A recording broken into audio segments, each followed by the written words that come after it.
Shalom kasih Kristus, apa kabarnya hari ini? Kiranya Tuhan terus memberi kita sukacita, kesehatan, keselamatan, dan damai sejahtera. Mari tetap melekat dalam Tuhan melalui renungan hari ini, agar hari ini kita mampu nyatakan kebenaran Tuhan melalui hidup kita. Mari kita berdoa. Bapa yang baik, terima kasih buat apa yang Tuhan sudah berikan dalam kehidupan kami, baik waktu, kesempatan. Biarlah firman yang ditaburkan hari ini melalui renungan firman Tuhan sungguh memberikan kekuatan dalam kehidupan kami, di mana kami mampu menyatakan kebenaran-Mu lewat kehidupan kami, dan nama Tuhan dipermuliakan. Ini doa kami dalam nama Tuhan Yesus. Kami berdoa. Amin. Melekat dalam Tuhan bertema nyatakan. Terdapat dalam 2 Yohanes 1 ayat 1b, demikian firman Tuhan, bukan aku saja yang mengasihi kamu, tetapi juga semua orang yang telah mengenal kebenaran. Sebagai pengikut Kristus, tugas dan tanggung jawab untuk melaksanakan amanat agung Tuhan Yesus, yaitu mewartakan Injil, memang tidaklah mudah. Respon orang atas pewartaan ataupun pelayanan kita tidak selalu diterima dengan baik atau diberi apresiasi. Sebaliknya, kita mungkin mendapat penolakan sehingga dapat membuat kita menjadi kecewa, sakit hati, frustasi, bahkan dapat kehilangan motivasi untuk terus melayani Tuhan. Bentuk penolakan beragam, mulai dari diremehkan atau disepelekan, dinyinyirin atau dicari-cari kekurangan dan kesalahan, dihalang-halangi sampai ditentang dan ditolak dengan disertai ancaman kekerasan. Namun, sebagai orang yang telah dipilih dan ditebus oleh Kristus Yesus, serta diperlengkapi dengan Roh Kudus, kita tidak boleh menyerah. Sebaliknya, kita harus terus-menerus menyatakan kebenaran Allah di tengah dunia. Dalam menyatakan kebenaran Allah, kita dapat melihat kehidupan Nabi Yeremia.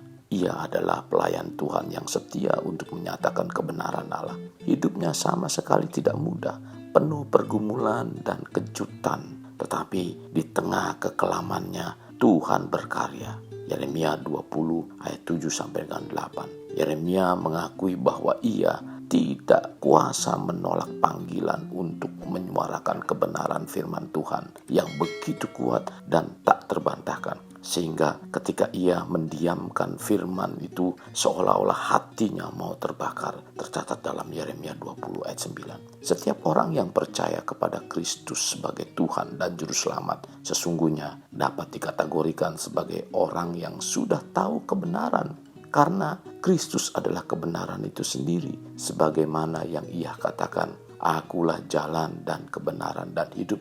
Tercatat dalam Yohanes 14 ayat 6. Dalam hidup sehari-hari, tidak semua orang Kristen yang tahu kebenaran mau hidup di dalam kebenaran.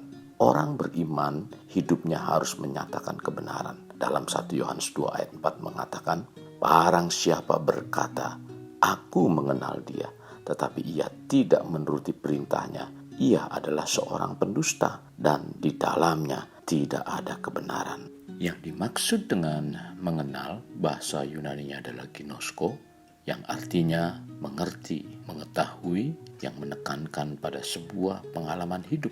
Tanda bahwa orang mengenal kebenaran berarti mempraktekkan atau melakukan kebenaran tersebut dalam setiap tindakan sebagai ketaatan. Mengenal dan melakukan adalah bagaikan dua sisi mata uang yang tidak mungkin dipisahkan. Bagaimana seorang bisa dikatakan bahwa ia telah mengenal kebenarannya bila tidak ada buah-buah kebenaran yang dihasilkan dalam kehidupan nyata? Jadi, hasilkanlah buah yang sesuai dengan pertobatan. Tercatat dalam Matius 3 ayat 8. Beriman dalam Yesus selayaknya menyatakan kebenaran dalam hidup sehari-harinya. Untuk hidup dalam kebenaran itu tidak terjadi dalam semalam, tetapi melalui sebuah proses dan ada harga yang harus dibayar. Hal pertama yang harus kita lakukan adalah membuka hati dan mengarahkan telinga untuk teguran dan koreksi. Orang yang mengarahkan telinga kepada teguran dan membawa kepada kehidupan akan tinggal di tengah-tengah orang bijak.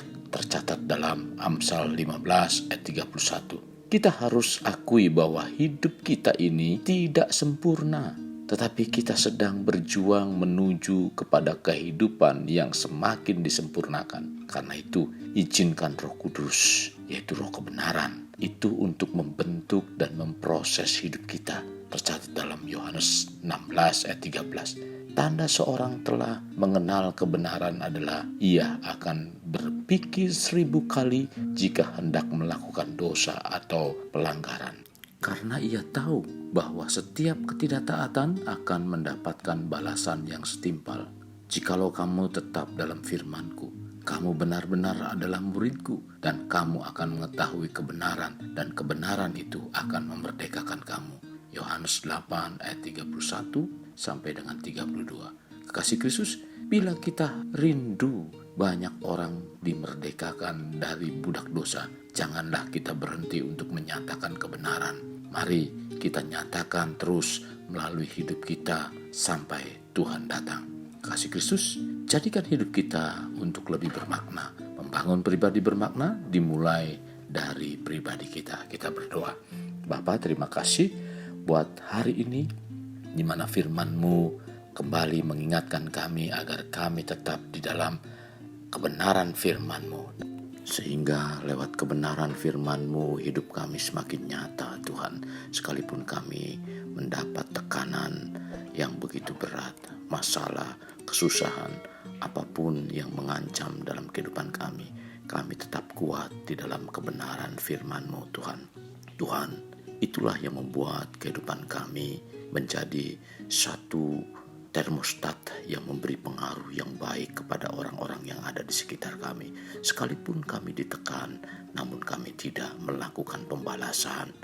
Tuhan, kerinduan kami, Engkau ada terus dalam kehidupan kami, sehingga Engkau dimuliakan lewat kehidupan kami. Ini doa kami dalam nama Tuhan Yesus kami berdoa. Amin. Kasih Kristus, mari kita kedahkan kedua tangan kita. Terimalah anugerah berkat dari Allah Bapa, kasih sayang daripada Yesus Kristus, dan persekutuan dengan Roh Kudus yang mencurahkan berkat secara rohani, berkat secara jasmani, dan berkat secara ekonomi, di mana berkat Abraham, berkat Ishak, berkat Yakub dicurahkan dan dilimpahkan dari saat sekarang sampai Maranatha tiba, dalam nama Tuhan Yesus. Amin. Kasih Kristus, sampai jumpa di renungan berikutnya. Tuhan Yesus memberkati. Jangan lupa untuk like dan subscribe.